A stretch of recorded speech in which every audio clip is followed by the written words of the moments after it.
Baik, assalamualaikum warahmatullahi wabarakatuh. Selamat siang Bapak Ibu. Salam bahagia. Baik. Puji dan syukur kita panjatkan kepada Tuhan Yang Maha Kuasa, Allah Subhanahu Wa Taala, pada kesempatan berbahagia ini kita masih dapat berkumpul dalam berbagai kegiatan positif di sekolah ini. Yang kami hormati kepala sekolah SDN 084-087 dan Bapak Ibu guru yang berbahagia, yang luar biasa. Sebelum kita mulai acara ini, berikan aplaus yang meriah untuk kita semua. Baik, dalam kesempatan ini izinkan saya selaku rekan sejawat Bapak Ibu sekalian menyampaikan materi yang berjudul diseminasi penyebaran pemahaman budaya positif di SDN 084-087 Sibolga, modul 1.4 tentang budaya positif. Bapak Ibu, program guru penggerak yang sedang saya laksanakan bersama dengan rekan-rekan di sekolah ini telah memberikan pemahaman kepada saya untuk diimbaskan atau dikomunikasikan kepada kita semua agar kiranya program-program dari guru penggerak itu dapat kita laksanakan secara kolaboratif. Jadi mohon izin di sini saya mengajak teman-teman semua untuk berkolaborasi untuk membudayakan budaya positif di SDN 084-087 Sibolga. Baik Bapak Ibu, sebelum kita lanjutkan saya mau berpantun dulu. Boleh Bapak Ibu? Oke. Makan sambal di tapi basi, pakai sambal dan bata nasi. Guru Sibolga banyak prestasi, berkarakter baik dan berkompetensi. Selanjutnya yang kedua, Bapak Ibu, lauk marah di dalam karang, dikai-kai dan jodakan. Semangat rekan untuk berjuang, kobarkan semangat perubahan di masa mendatang. Dan kita lanjut Bapak Ibu. Kebetulan di sini saya sebagai CBP angkatan 11. Fasilitator Ibu Kusudawati SDNPD, pelajar pelatihnya Bapak Paul Melki Dorliat. Dalam modul 1 ini kami sudah mempelajari tentang 4 bagian materi. Pertama, filosofi pendidikan menurut KHD, kemudian nilai dan peran guru penggerak, visi guru penggerak, dan budaya positif. Tujuan akhirnya adalah profil pelajar Pancasila. Bagaimana mentransformasi pendidikan saat ini, bertransisi dari pendidikan masa lalu ke masa sekarang, disesuaikan pula dengan kodrat zaman, bagaimana kita mengadaptasi teknologi dan lain sebagainya. Dan filosofi pemikiran Ki Hajar Dewantara yang pertama adalah pendidikan menuntut kodrat yang ada pada anak agar mereka dapat mencapai keselamatan dan kebahagiaan yang setinggi-tingginya, baik sebagai manusia maupun masyarakat. Kemudian guru ibarat petani. Jadi sekolah itu ibarat lahan atau tanah, dan murid ibarat bibit atau benih yang akan ditanam Bapak Ibu. Dan petani hanya dapat menuntut tumbuhnya benih dengan merawatnya, namun tidak dapat mengubah kodrat benih yang ditanam. Jadi kita Bapak Ibu, guru itu sebagai fasilitator penyedia layanan pendidikan kepada siswa, tentunya yang materi dan juga konten yang diberikan kepada siswanya itu berpihak kepada mereka seperti itu. Selanjutnya, pendidikan menghamba pada murid, artinya mementingkan atau mementingkan kepentingan murid dari segalanya, baik dalam mengembangkan bakat, minat dan potensi murid-murid. Bahkan guru harus siap 24 jam memberikan layanan yang eksklusif kepada siswa, baik di malam hari ya, kita harus siap untuk memberikan layanan pendidikan kepada siswa, berkomunikasi lewat grup WhatsApp dan lain sebagainya. Nilai dari guru penggerak pertama berpihak pada murid, mandiri, kolaboratif, inovatif, dan berpraktik. Dan peran guru penggerak menjadi pemimpin pembelajaran, menjadi coach bagi guru lain, mendorong kolaborasi, mewujudkan kepemimpinan murid, dan terakhir menggerakkan komunitas praktis. Dan visi guru penggerak mewujudkan suatu perubahan memerlukan visi dan langkah-langkah yang tepat dalam mencapainya.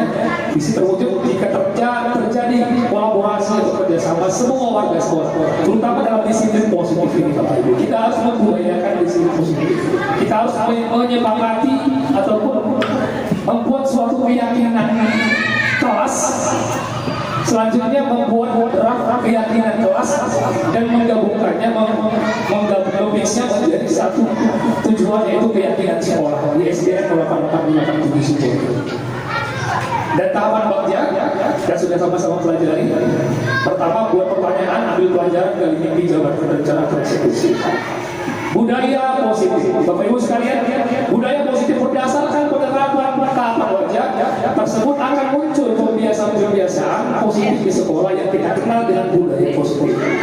Budaya positif ini akan menimbulkan rasa aman dan nyaman pada murid-murid, dan proses pembelajaran budaya positif juga dapat mendorong murid untuk mampu berpikir, bertindak, dan menciptakan sebuah proses memerdekakan dirinya sehingga murid lebih mandiri dan bertanggung jawab. Refleksi dan pemahaman, Bapak Ibu, di modul 1.4 ini saya sudah merangkum beberapa poin-poin. Nanti kita akan sama-sama kita sharing di sini, Bapak Ibu, tentang bagaimana pemahaman tentang konsep-konsep inti yang telah dipelajari dalam modul ini. Pertama, disiplin positif. Yang kedua, hukuman. Ketiga, kebutuhan dasar manusia. Yang keempat, posisi kontrol, nilai kebajikan, keyakinan kelas, teori motivasi, yang kedua serta segitiga restitusi. Yang pertama, disiplin positif. Disiplin positif merupakan pendekatan mendidik anak untuk melakukan kontrol diri dan pembentukan kepercayaan dirinya. Dimulai dari diri anak, dia akan membentuk karakternya dengan membiasakan budaya-budaya positif. Tentunya guru akan memulai dari diri sendiri juga untuk memulai contohnya dan membuat keyakinan kelas di kelas masing-masing. Yang kedua, hukuman. Hukuman adalah tindakan satu arah dan tidak terencana serta menyakiti seseorang, dapat dalam bentuk fisik dan psikis. Dalam pendidikan saat ini, hukuman itu tidak disyaratkan, Bapak Ibu. Kita harus bijak dalam memberikan konseling kepada anak-anak. Kita tidak boleh serta-merta langsung menghukum. Kita harus mencari solusinya. Nanti akan ada di bagian terakhir.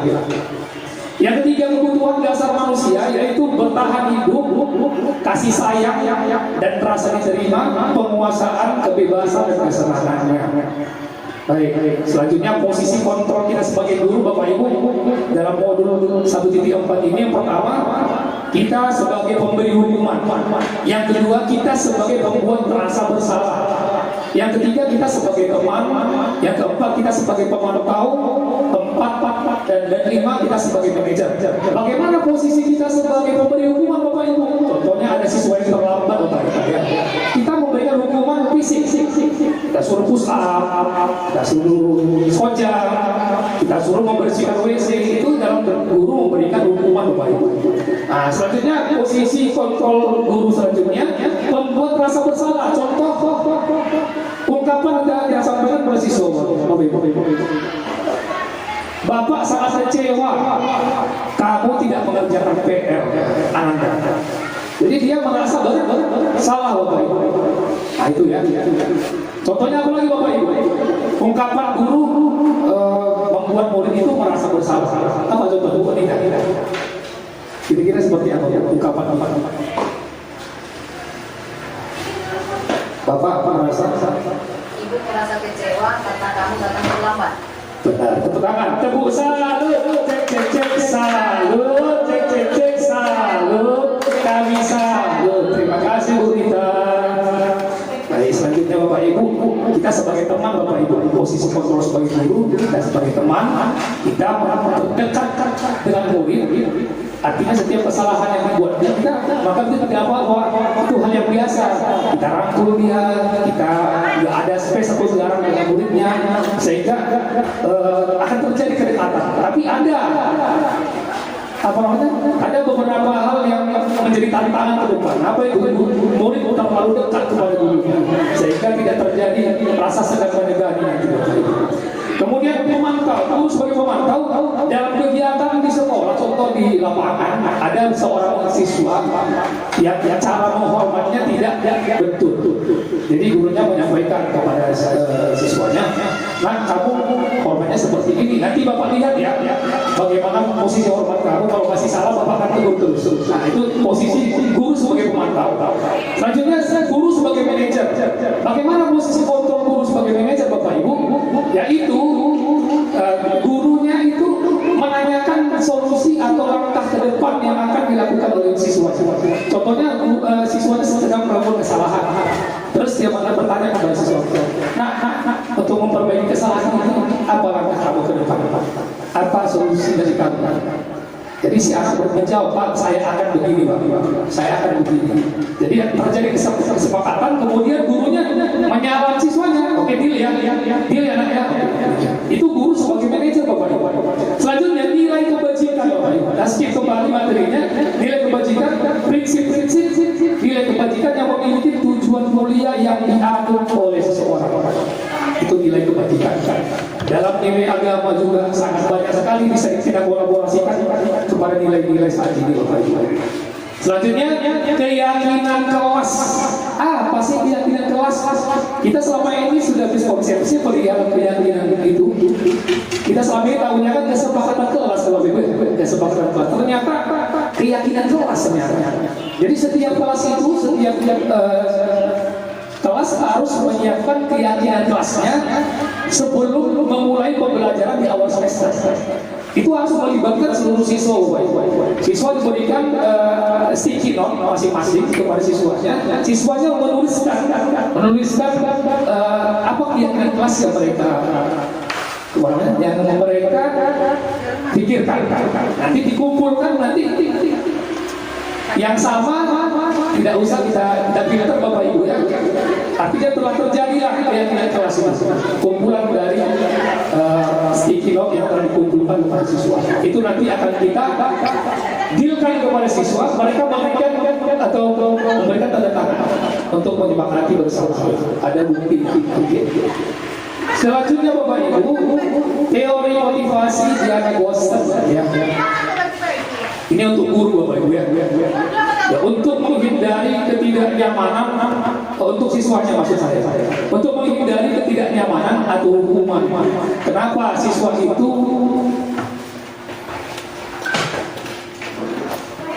jerah terhadap suatu hukuman atau tidak mengulang kembali perbuatan yang keliru?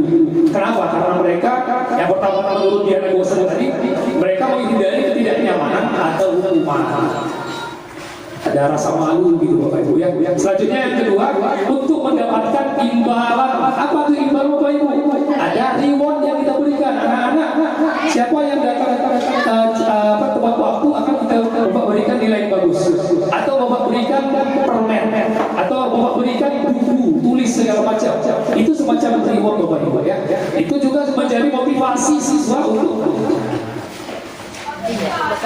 tidak mengulang suatu kekeliruan itu. Selanjutnya Bapak Ibu, yang ketiga, untuk menjadi orang yang mereka inginkan dan menghargai diri sendiri dengan nilai-nilai yang mereka percaya. Inilah poin yang kita harapkan Bapak Ibu dari siswanya Bapak Ibu. Jadi dengan mereka telah mengetahui apa nilai-nilai yang harus mereka taati, harus mereka kerjakan, mereka akan terus untuk mengerjakan itu dengan baik, Bapak Ibu ya. Nah, terakhir Bapak Ibu, segitiga restitusi. Ini adalah bagian terakhir dalam modul budaya positif ini. Bagaimana kita untuk merubah mindset kita Bapak Ibu. Bagaimana kita merubahnya dari awalnya kita itu menghukum, kita menjustifikasi siswa kita. Dan nanti di sini di segitiga restitusi kita akan melakukan dialog dengan siswa Bapak Ibu. Contohnya ada siswa Bapak Ibu. Kita nggak langsung menghukum Bapak Ibu. Kita panggil dia, kita duduk dia, kita berikan konseling individual kepadanya. Nah, di dalam konseling individual itu ada 3 tahapan yang akan dilakukan Bapak Ibu. Yang pertama ialah menstabilkan identitas. Yang kedua, validasi tindakan yang salah. Kemudian yang ketiga, menanyakan keyakinan. Bagaimana kita menstabilkan identitas Bapak Ibu? Contohnya yang terlambat. Contohnya namanya si Boni ya. Boni. Menurut Bapak terlambat itu hal yang biasa. Mungkin kamu punya alasan khusus kenapa kamu terlambat. Nah, gitu kan. Jadi kita kan selama ini, Boni kamu terlambat ini, kamu besar, betul Boni kamu terlambat. Kamu cuci kamar mandi kan itu Bapak Ibu ya. Sepakat Bapak Ibu ya. Selama ini kita cukup Bapak Ibu. Nah di sini kita harus menstabilkan identitas, tidak ajak kita buka hatinya Bapak Ibu. Itu dia dalam menstabilkan identitas sebagai pertama dari segitiga restitusi itu. Yang kedua, validasi tindakan yang salah. Nah di awal tadi disampaikan bahwasanya sebelum kita masuk ke sini kita harus punya keyakinan kelas Bapak Ibu. Nah dalam keyakinan kelas itu ada poin-poin yang disepakati. Nah dalam ini nanti validasi tindakan yang salah kita pernah kamu Boni sudah melanggar ataupun tidak mentaati peraturan keyakinan kelas yang telah disepakati poin sekian tentang disiplin. Benar. Dia mengakui sendiri apa yang diakui kesalahannya seperti itu. Dan terakhir di fase terakhir dia menanyakan keyakinan. Bagaimana cara kita sebagai guru, kita akan berposisi kontrol sebagai manajer. Pertanyaannya seperti ini Bapak Ibu kepada siswa tersebut. Contohnya Bapak Ibu ya, Boni, bagaimana kamu untuk tidak terlambat lagi? Apa upaya kamu Boni untuk tidak terlambat lagi? Pak, saya akan tidurnya lebih cepat Pak. Saya akan tidak bermain game sampai larut malam Pak. Nah, seperti itulah segitiga restitusi Bapak Ibu. Nah itulah semua kompilasi dari modul 1.4 Bapak Ibu. Semoga kiranya berkenan untuk kita semua dan bagi saya sendiri tentunya dapat memberikan hal yang positif dan untuk kita semua bisa saling berbagi. Mohon izin ini forum berbagi bagi kita semua. Semoga apa yang disampaikan tadi berkenan dan ada manfaatnya untuk kita semua Bapak Ibu. Terima kasih. Selanjutnya Bapak Ibu ada beberapa pertanyaan di sini. Nanti kita akan jawab dalam komunitas praktisi Bapak Ibu ya. Kita akan bentuk komunitas praktisi di sini sesuai dengan arahan Ibu Kepala Sekolah dan kiranya kita menyepakati beberapa hal tentang bagaimana budaya positif di sekolah Bapak Ibu.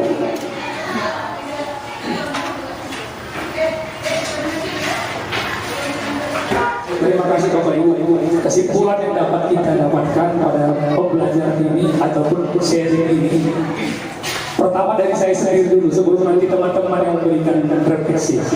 Kita harus berkolaborasi untuk membudayakan disiplin positif. Diperlukan kerjasama kita bersama. Tidak boleh satu orang dua orang, tidak boleh kepala sekolah aja, nggak boleh gurunya aja. Satu guru dua orang guru kita. Kita harus berkolaborasi. Satu visi, satu tujuan untuk SDN 887 yang lebih baik, yang berbudaya positif, yang menghargai nilai-nilai etika. Baik dari siswanya, gurunya, dan lingkungan sekolah. Baik, terima kasih Bapak Ibu. Selanjutnya teman-teman yang ingin memberi refleksi, silakan Bapak Ibu. Ada saran, pesan, atau refleksi sebelum kita tutup diseminasi ini. Baik, terima kasih. Tidak ada. Terima kasih atas partisipasinya. Terima kasih atas waktunya. Terima kasih Bu Kepala Sekolah. Semoga nanti ini dapat berlanjut kembali ke depan. Terima kasih. Assalamualaikum warahmatullahi wabarakatuh. Ya.